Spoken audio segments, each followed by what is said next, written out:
दोस्तों, आज हम श्री सत्यनारायण भगवान की कथा सुनेंगे, जिसको सुनने से हजारों यज्ञ करने के बराबर पुण्य फल की प्राप्ति होती है।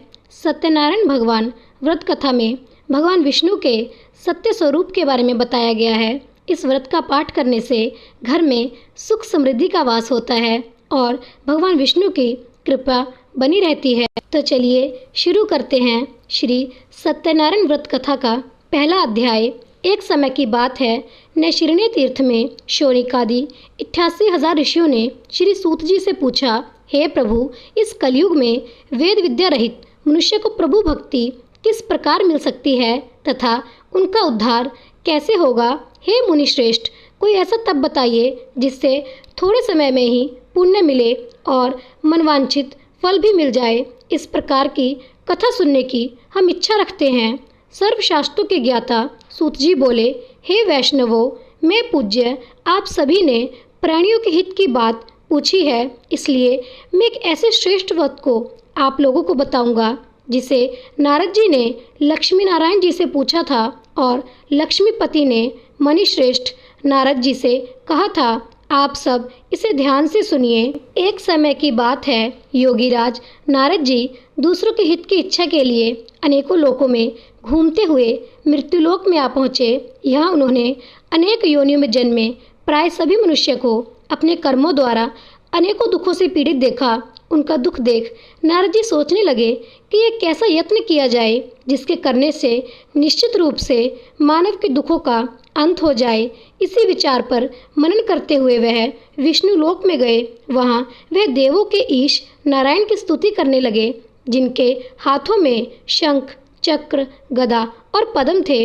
गले में वरमाला पहने हुए थे। स्तुति करते हुए नारद जी बोले, हे भगवान, आप अत्यंत शक्ति से संपन्न हैं। मन तथा वाणी भी आपको नहीं पा सकती है। आपका आदि, मध्य तथा अंत नहीं है। निर्गुण स्वरूप सृष्टि के कारण भक्तों के दुख को दूर करने वाले हैं। आपको मेरा नमस्कार है।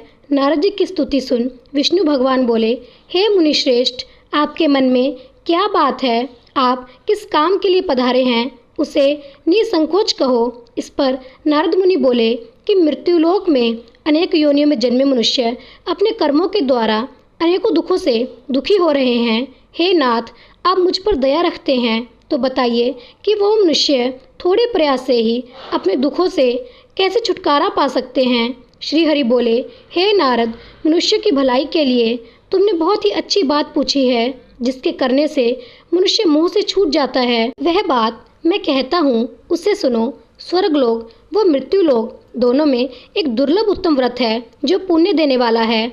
आज प्रेमवश होकर मैं उसे तुमसे कहता हूँ। श्री सत्यनारायण भगवान का यह व्रत अच्छी तरह विधानपूर्वक करके मनुष्य तुरंत ही यहाँ सुख भोग कर मरने पर मोक्ष पाता है। श्री हरि के वचन सुन नारद जी बोले कि उस व्रत का फल क्या है और उसका विधान क्या है? यह व्रत किसने किया था? इस व्रत को किस दिन करना चाहिए? सभी कुछ विस्तार से बताएं। नारद जी की बात सुनकर श्री हरि बोले, दुख व शोक को दूर करने वाला, यह सभी स्थानों पर विजय दिलाने वाला है। मानव को भक्ति व श्रद्धा के साथ शाम को श्री सत्यनारायण की पूजा धर्मपरायण होकर ब्राह्मणों व बंधुओं के साथ करनी चाहिए। भक्ति भाव से ही नैवेद्य, केले का फल, घी, दूध और गेहूं का आटा सवाया लें। गेहूं के स्थान पर साठी का आटा, शक्कर तथा गुड़ लेकर वह सभी भक्षण योग्य पदार्थों को मिलाकर भगवान को भोग लगाएं। ब्राह्मणों सहित बंधु बांधवों को भी भोजन कराएं। उसके बाद स्वयं भोजन करें।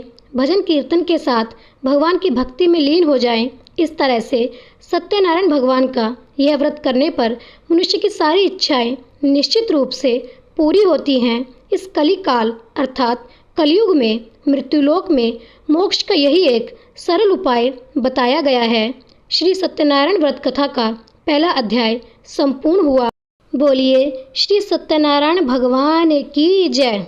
सत्यनारायण भगवान की व्रत कथा का दूसरा अध्याय। सूत जी बोले, हे ऋषियों, जिसने पहले समय में इस व्रत को किया था उसका इतिहास कहता हूँ, ध्यान से सुनो। सुंदर काशीपुरी नगरी में एक अत्यंत निर्धन ब्राह्मण रहता था। भूख प्यास से परेशान वे धरती पर घूमता रहता था। ब्राह्मणों से प्रेम करने वाले भगवान ने एक दिन ब्राह्मण का वेश धारण कर उसके पास जाकर पूछा, हे विप्र, नित्य दुखी होकर तुम पृथ्वी पर क्यों घूमते हो? दीन ब्राह्मण बोला, मैं निर्धन ब्राह्मण हूँ, भिक्षा के लिए धरती पर घूमता हूँ। हे भगवान, यदि आप इसका कोई उपाय जानते हो तो बताइए। वृद्ध ब्राह्मण कहता है कि सत्यनारायण भगवान मनोवांछित फल देने वाले हैं, इसलिए तुम उनका पूजन करो। ऐसे करने से मनुष्य सभी दुखों से मुक्त हो जाता है।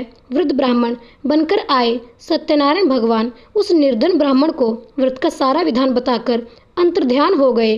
ब्राह्मण मन ही मन सोचने लगा कि जिस व्रत को वृद्ध ब्राह्मण करने को कह गया है, मैं उसे ज़रूर करूँगा। यह निश्चय करने के बाद उसे रात में नींद नहीं आई। वह सवेरे उठकर सत्यनारायण भगवान के व्रत का निश्चय कर भिक्षा के लिए चला गया। उस दिन निर्धन ब्राह्मण को भिक्षा में बहुत धन मिला, जिससे उसने बंधु बांधवों के साथ मिलकर श्री सत्यनारायण भगवान का व्रत संपन्न किया। भगवान सत्यनारायण का व्रत संपन्न करने के बाद वह निर्धन ब्राह्मण सभी दुखों से छूट गया और अनेक प्रकार की संपत्तियों से युक्त हो गया। उसी समय से यह ब्राह्मण हर माह इस व्रत को करने लगा। इस तरह से सत्यनारायण भगवान के व्रत को जो मनुष्य करेगा वह सभी प्रकार के पापों से छूटकर मोक्ष को प्राप्त होगा। जो मनुष्य इस व्रत को करेगा वह भी सभी दुखों से मुक्त हो जाएगा। सूत जी बोले, इस तरह से नारद जी से नारायण जी का कहा हुआ श्री सत्यनारायण व्रत को मैंने तुमसे कहा है। हे विप्रो, मैं अब और क्या कहूँ? ऋषि बोले, हे मुनिवर, संसार में उस विप्र से सुनकर और किस किस ने इस व्रत को किया, हम सब इस बात को सुनना चाहते हैं। इसके लिए हमारे मन में श्रद्धा का भाव है। सूत जी बोले, हे मुनियों, जिस जिसने इस व्रत को किया है वे सब सुनो।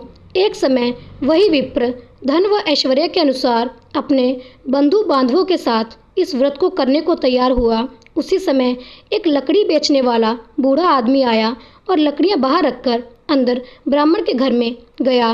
प्यास से दुखी होकर वह लकड़हारा उनको व्रत करते देख विप्र को नमस्कार कर पूछने लगा कि आप यह क्या कर रहे हैं? तो उन्होंने बताया कि व्रत कर रहा हूँ तथा इसे करने से क्या फल मिलेगा, कृपया मुझे भी बताइए। ब्राह्मण ने कहा कि सब मनोकामनाओं को पूरा करने वाला यह सत्यनारायण भगवान का व्रत है। इनकी कृपा से ही मेरे घर में धन धान्य आदि की वृद्धि हुई है। विप्र से सत्यनारायण व्रत किया, इसके बारे में जानकर लकड़हारा बहुत प्रसन्न हुआ। चरणामृत लेकर वह प्रसाद खाने के बाद वह अपने घर गया। लकड़हारे ने अपने मन में संकल्प किया कि आज लकड़ी बेचने से जो धन मिलेगा उसी से श्री सत्यनारायण भगवान का उत्तम व्रत करूंगा। मन में इस विचार को ले बूढ़ा आदमी सर पर लकड़ियां रखकर उस नगर में बेचने गया जहां धनी लोग ज़्यादा रहते थे। उस नगर में उसे अपनी लकड़ियों का दाम पहले से 4 गुना अधिक मिला। बूढ़ा प्रसन्नता के साथ दाम लेकर केले, शक्कर, दूध, दही और गेहूं का आटा ले और सत्यनारायण भगवान के व्रत की अन्य सामग्रियां लेकर अपने घर गया। वहां उसने अपने बंधु बांधवों को बुलाकर विधि विधान से सत्यनारायण भगवान का पूजन और व्रत किया। इस व्रत के प्रभाव से वह बूढ़ा लकड़हारा धन पुत्र आदि से युक्त होकर संसार के समस्त सुख भोग अंतकाल में बैकुंठ धाम चला गया। श्री सत्यनारायण व्रत का दूसरा अध्याय संपूर्ण। बोलिए श्री सत्यनारायण भगवान की जय। श्री सत्यनारायण भगवान की व्रत कथा का तीसरा अध्याय। सूत जी बोले, हे श्रेष्ठ मुनियों, अब आगे की कथा कहता हूँ। पहले समय में उल्कामुख नाम का एक बुद्धिमान राजा था। वह सत्वक्ता और जितेंद्रिय था। प्रतिदिन देव स्थानों पर जाता और निर्धनों को धन देकर उनके कष्ट दूर करता था। उसकी पत्नी कमल के समान मुख वाली तथा सती साध्वी थी। भद्रशिला नदी के तट पर उन दोनों ने श्री सत्यनारायण भगवान का व्रत किया। उसी समय साधु नाम का एक वैश्य आया। उसके पास व्यापार करने के लिए बहुत सा धन भी था। राजा को व्रत करते देखकर वह विनय के साथ पूछने लगा, हे राजन, भक्ति भाव से पूर्ण होकर आप यह क्या कर रहे हैं? मैं सुनने की इच्छा रखता हूँ, तो आप मुझे बताएं। राजा बोले, हे साधु, अपने बंधु बांधवों के साथ पुत्रादि की प्राप्ति के लिए एक महाशक्तिमान श्री सत्यनारायण भगवान का व्रत व पूजन कर रहा हूँ। राजा के वचन सुन साधु आदर से बोला, हे राजन, मुझे इस व्रत का सारा विधान कहिए। मैं आपके कथानुसार मैं भी इस व्रत को करूँगा। मेरी भी संतान नहीं है और इस व्रत को करने से निश्चित रूप से मुझे संतान की प्राप्ति होगी। राजा से व्रत का सारा विधान सुन व्यापार से निर्वृत्त हो वह अपने घर गया। साधु वैश्य ने अपनी पत्नी को संतान देने वाले इस व्रत का वर्णन कह सुनाया और कहा, जब मेरी संतान होगी तब मैं इस व्रत को करूँगा। साधु ने इस तरह के वचन अपनी पत्नी लीलावती से कहे। एक दिन लीलावती पति के साथ आनंदित हो संसारिक धर्म में प्रवृत्त होकर सत्यनारायण भगवान की कृपा से गर्भवती हो गई। 10वें महीने में उसके गर्भ में एक सुंदर कन्या ने जन्म लिया। दिनों दिन वह ऐसे बढ़ने लगी जैसे कि शुक्ल पक्ष का चंद्रमा बढ़ता है। माता पिता ने अपनी कन्या का नाम कलावती रखा। एक दिन लीलावती ने मीठे शब्दों में अपने पति को याद दिला कि आपने सत्यनारायण भगवान के जिस व्रत को करने का संकल्प किया था उसे करने का समय आ गया है। आप इस व्रत को करिए। साधु बोला कि हे प्रिय, इस व्रत को मैं उसके विवाह पर करूँगा। इस प्रकार अपनी पत्नी को आश्वासन देकर वह नगर को चला गया। कलावती पिता के घर में रह वृद्धि को प्राप्त हो गई। साधु ने एक बार नगर में अपनी कन्या को सखियों के साथ देखा तो तुरंत ही दूत को बुलाया और कहा कि मेरी कन्या के योग्य वर देख कर आओ। साधु की बात सुनकर दूत कंचन नगर में पहुंचा और वहां देखभाल कर लड़की के सुयोग्य वाणिक पुत्र को ले आया। सुयोग्य लड़के को देख साधु ने बंधु बांधवों को बुलाकर अपनी पुत्री का विवाह कर दिया। लेकिन दुर्भाग्य की बात ये कि साधु ने अभी भी श्री सत्यनारायण भगवान का व्रत नहीं किया। इस पर श्री भगवान क्रोधित हो गए और श्राप दिया कि साधु को अत्यधिक दुख मिले। अपने कार्य में कुशल साधु बनिया जमाई को लेकर समुद्र के पास स्थित होकर रत्नासारपुर नगर में गया। वहां जाकर दामाद ससुर दोनों मिलकर चंद्रकेतु राजा के नगर में व्यापार करने लगे। एक दिन भगवान सत्यनारायण की माया से एक चोर राजा का धन चुराकर भाग रहा था। उसने राजा के सिपाहियों को अपना पीछा करते देख चुराया हुआ धन वहां रख दिया जहां साधु अपने जमाई के साथ ठहरा हुआ था। राजा के सिपाहियों ने साधु वैश्य के पास राजा का धन पड़ा देखा तो वह ससुर जमाई दोनों को बांधकर प्रसन्नता से राजा के पास ले गए और कहा कि उन दोनों चोरों को हम पकड़ लाए हैं, आप आगे की कार्यवाही की आज्ञा दें। राजा की आज्ञा से उन दोनों को कठिन कारावास में डाल दिया गया और उनका सारा धन भी उनसे छीन लिया गया। श्री सत्यनारायण भगवान से श्राप से साधु की पत्नी भी बहुत दुखी हुई। घर में जो धन रखा था उसे चोर चुरा कर ले गए। शारीरिक तथा मानसिक पीड़ा वो भूख प्यास से अति दुख हो अन्न की चिंता में कलावती के ब्राह्मण के घर गई। वहां उसने श्री सत्यनारायण भगवान का व्रत होते देखा, फिर कथा भी सुनी। वह प्रसाद ग्रहण कर वह रात को घर वापस आए। माता ने कलावती से पूछा कि हे पुत्री, अब तक तुम कहाँ थी? तेरे मन में क्या है? कलावती ने अपनी माता से कहा, हे माता, मैंने एक ब्राह्मण के घर में श्री सत्यनारायण भगवान का व्रत देखा है। कन्या के वचन सुन लीलावती भगवान के पूजन की तैयारी करने लगी। लीलावती ने परिवार व बंधुओं सहित सत्यनारायण भगवान का पूजन किया और उनसे वर मांगा कि मेरे पति और जमाई शीघ्र ही घर आ जाएं। साथ ही यह भी प्रार्थना की कि हम सबका अपराध क्षमा करें। श्री सत्यनारायण भगवान इस व्रत से संतुष्ट हो गए और राजा चंद्रकेतु को सपने में दर्शन देकर कहा कि हे राजन, तुम उन दोनों वैश्यों को छोड़ दो और तुमने उनका जो धन लिया है उसे वापस कर दो। अगर ऐसा नहीं किया तो मैं तुम्हारा धन, राज्य व संतान सभी को नष्ट कर दूंगा। राजा को यह सब कहकर वह अंतर्ध्यान हो गए। प्रातःकाल सभा में राजा ने अपना सपना सुनाया। फिर बोले कि बणिक, पुत्रों को कैसे मुक्त कर सभा में लाओ। दोनों ने आते ही राजा को प्रणाम किया। राजा मीठी वाणी में बोला, हे महानुभावों, भाग्यवंश, ऐसा कठिन दुख तुम्हें प्राप्त हुआ, लेकिन अब तुम्हें कोई भय नहीं है। ऐसा कहकर राजा ने उन दोनों को नए वस्त्र भूषण भी पहनाए और जितना धन उनका लिया था उससे दुगना धन वापस कर दिया। दोनों वैश्य अपने घर को चल दिए। श्री सत्यनारायण व्रत कथा का तीसरा अध्याय संपूर्ण।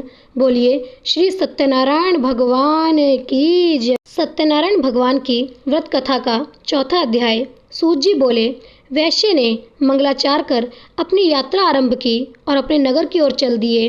उनके थोड़ी दूर जाने पर एक दंडी वेशधारी श्री सत्यनारायण ने उनसे पूछा, हे साधु, तेरी नाव में क्या है? अभिवाणी वणिक हंसता हुआ बोला, हे दंडी, आप क्यों पूछते हो? क्या धन लेने की इच्छा है? मेरी नाव में तो बेल व पत्ते भरे हुए हैं। वैश्य के कठोर वचन सुन भगवान बोले, तुम्हारा वचन सत्य हो। दंडी ऐसे वचन कह वहां से दूर चले गए।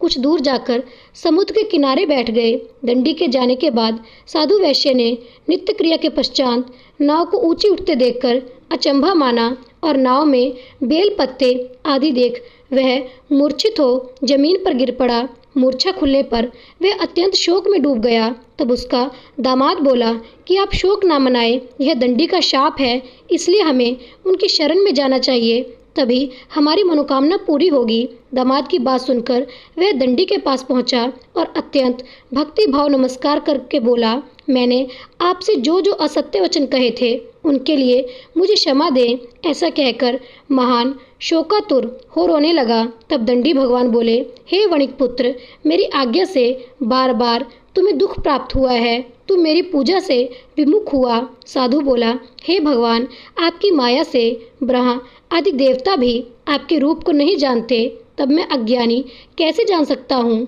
आप प्रसन्न होइए, अब मैं सामर्थ्य के अनुसार आपकी पूजा करूँगा। मेरी रक्षा करो और पहले के समान नौका में धन भर दो। साधु वैश्य के भक्तिपूर्वक वचन सुनकर भगवान प्रसन्न हो गए और उसकी इच्छा अनुसार वरदान देकर अंतर्ध्यान हो गए। ससुर जमाई जब नाव पर आए तो नाव धन से भरी हुई थी।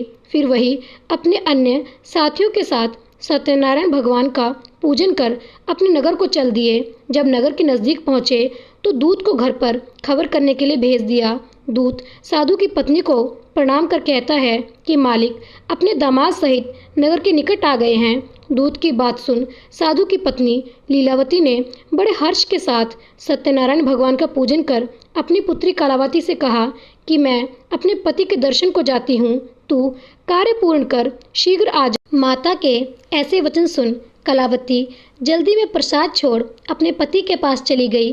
प्रसाद की अवज्ञा के कारण श्री सत्यनारायण भगवान रुष्ट हो गए और नाव सहित उसके पति को पानी में डुबो दिया। कलावती अपने पति को वहां न पाकर रोती हुई जमीन पर गिर गई। नौका को डूबा हुआ देख वह कन्या को रोता देख साधु दुखी होकर बोला कि हे प्रभु, मुझसे तथा मेरे परिवार से जो भूल हुई है उसे क्षमा करें। साधु के दीन वचन सुनकर श्री सत्यनारायण भगवान प्रसन्न हो गए और आकाशवाणी हुई, हे साधु, तेरी कन्या मेरे प्रसाद को छोड़कर आई है, इसलिए उसका पति अदृश्य हो गया है। यदि वह घर जाकर प्रसाद खाकर लौटती है तो इसे इसका पति अवश्य मिलेगा। ऐसी आकाशवाणी सुन कलावती घर पहुंचकर प्रसाद खाती है और फिर आकर अपने पति के दर्शन करती है। उसके बाद साधु अपने बंधु बांधवों सहित श्री सत्यनारायण भगवान का विधि विधान से पूजन करता है। इस लोक का सुख भोग वह अंत में स्वर्ग को जाता है। श्री सत्यनारायण व्रत कथा का चौथा अध्याय संपूर्ण। बोलिए श्री सत्यनारायण भगवान की जय। सत्यनारायण भगवान की व्रत कथा का पांचवा अध्याय। सूत जी बोले, हे ऋषियों, मैं और भी एक कथा सुनाता हूँ, उसे भी ध्यानपूर्वक सुनो। प्रजा पालन में लीन तुंगध्वज नाम के एक राजा था। उसने भी भगवान का प्रसाद त्याग कर बहुत ही दुख सहन किया। एक बार वन में जाकर वन्य पशुओं को मारकर वह बड़ के पेड़ के नीचे आया। वहाँ उसने ग्वालों को भक्ति भाव से अपने बंधुओं सहित सत्यनारायण भगवान का पूजन करते देखा। अभिमानवश राजा ने उन्हें देखकर भी पूजा स्थान में नहीं गया और ना ही उसने भगवान को नमस्कार किया। ग्वाला ने राजा को प्रसाद दिया, लेकिन वह प्रसाद नहीं खाया और प्रसाद को वहीं छोड़ वह अपने नगर को चला गया। जब वह नगर में पहुंचा तो वहां सब कुछ तहस नहस हुआ पाया तो वह शीघ्र ही समझ गया कि यह सब भगवान ने ही किया है।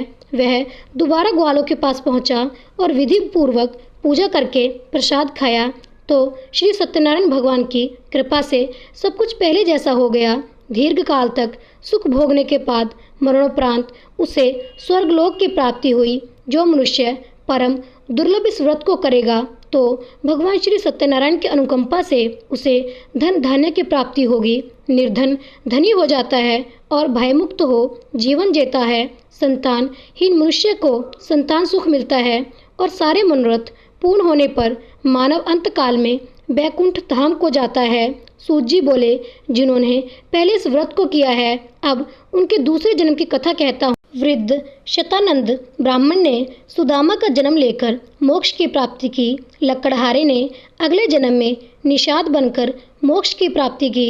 उल्कामुख नाम का राजा दशरथ होकर वैकुंठ धाम को गए। साधु नाम के वैश्य ने मोरध्वज बनकर अपने पुत्र को आरे से चीरकर मोक्ष पाया। महाराज तुंगध्वज ने स्वयंभू होकर भगवान में भक्तियुक्त हो कर्म कर मोक्ष पाया। श्री सत्यनारायण व्रत कथा का 5वां अध्याय संपूर्ण। बोलिए श्री सत्यनारायण भगवान की जय। हे सत्यनारायण भगवान, जिसने भी मेरी इस कथा को सुना है उसकी सभी मनोकामनाएं पूर्ण करना। दोस्तों, अगर आपको ये कथा अच्छी लगी हो तो कृपया जाने से पहले मेरे चैनल को लाइक, सब्सक्राइब और शेयर अवश्य कर दें और ऐसे ही ज्ञानवर्धक जानकारियों के लिए मेरे साथ जुड़े रहें। कथा सुनने के लिए आपका बहुत बहुत धन्यवाद। मिलते हैं अगली कथा के साथ। तब तक के लिए प्रेम से बोलिए श्री सत्यनारायण भगवान की जय।